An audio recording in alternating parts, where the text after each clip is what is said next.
Assalamualaikum warahmatullahi wabarakatuh. Salam guru penggerak, tergerak, bergerak, menggerakkan.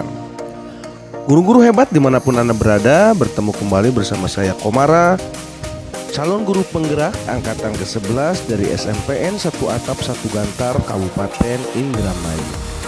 Pada video kali ini saya akan merangkum tentang jurnal dwi mingguan di modul 3.2 dengan menggunakan 4F.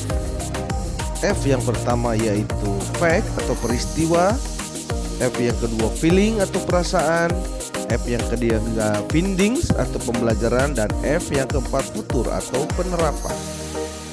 Fact, peristiwa. Kegiatan yang saya lakukan pada modul 3.2 diawali dengan melakukan aktivitas di LMS dengan alur merdeka. Materinya tentang pemimpin dalam pengelolaan sumber daya.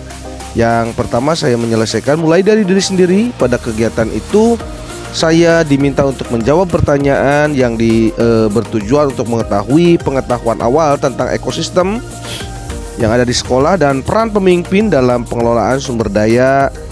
Dan setelah itu saya mengikuti kegiatan eksplorasi konsep dasar tentang pengelolaan sumber daya, kemudian mendiskusikan di forum diskusi bersama teman CGP lainnya. Lalu setelah itu saya mengikuti kegiatan di ruang kolaborasi dengan fasilitator yang luar biasa untuk mendapatkan penguatan dalam penguasaan materi yang dilanjutkan dengan diskusi kelompok kecil untuk mengidentifikasi berbagai sumber daya di daerah saya dan bagaimana pemanfaatannya. Selanjutnya feeling atau perasaan. Saya merasa bersemangat dan mengikuti setiap tahapan pembelajaran bersama fasilitator yang sangat menginspirasi dan juga bersama teman-teman CGP lainnya. Kita saling berbagi dan berbagi pengetahuan dan pengalaman terkait materi pada modul ini. Materinya pendekatan berbasis kekurangan atau masalah, defective based, dan pendekatan berbasis aset kekuatan atau asset based, serta 7 aset utama dalam pengembangan sebuah komunitas. F yang ketiga yaitu finding, pembelajaran. Proses pembelajaran selama 2 minggu ini banyak memberikan pengetahuan terkait konsep ekosistem, pendekatan berbasis kekurangan atau masalah, defect based approach, dan pendekatan berbasis aset kekuatan asset based approach. Ekosistem merupakan sebuah tata interaksi antara makhluk hidup dalam sebuah lingkungan. Sebuah ekosistem mencirikan satu pola hubungan yang saling menunjang pada sebuah teritorial atau lingkungan tertentu. Jika diibaratkan sebuah ekosistem, sekolah adalah sebuah bentuk interaksi antara faktor biotik atau unsur yang hidup dan abiotik, unsur yang tidak hidup.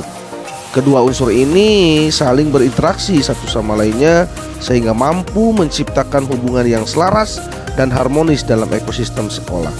Faktor-faktor biotik akan saling mempengaruhi dan membutuhkan keterlibatan aktivitas satu sama lainnya. Faktor-faktor biotik ada di dalam ekosistem sekolah, diantaranya adalah yang pertama kepala sekolah, guru, murid, staf tenaga pendidik, pengawas sekolah, orang tua, masyarakat sekitar sekolah, dinas terkait, dan pemerintah daerah. Selain faktor-faktor biotik yang sudah disebutkan, faktor-faktor abiotik yang juga berperan aktif dalam menunjang keberhasilan proses pembelajaran diantaranya adalah keuangan, sarana dan prasarana, dan lingkungan alam. Pendekatan berbasis kekurangan atau masalah atau defective based approach akan memusatkan perhatian kita pada apa yang mengganggu, apa yang kurang, dan apa yang tidak berfungsi dengan baik. Kita mengeluhkan banyak fasilitas sekolah yang tidak berfungsi dengan baik, buku ajar yang tidak lengkap, atau sekolah yang tidak memiliki laboratorium. Kekurangan yang dimiliki mendorong cara berpikir negatif sehingga fokus kita adalah bagaimana mengatasi semua kekurangan atau apa yang menghalangi tercapainya kesuksesan yang ingin diraih dan buta terhadap potensi dan peluang yang ada di sekitar. Nah, pendekatan berbasis aset atau asset based approach adalah sebuah konsep yang dikembangkan oleh Dr.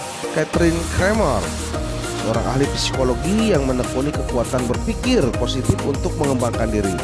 Pendekatan ini merupakan cara praktis menemukan hal-hal positif dalam kehidupan.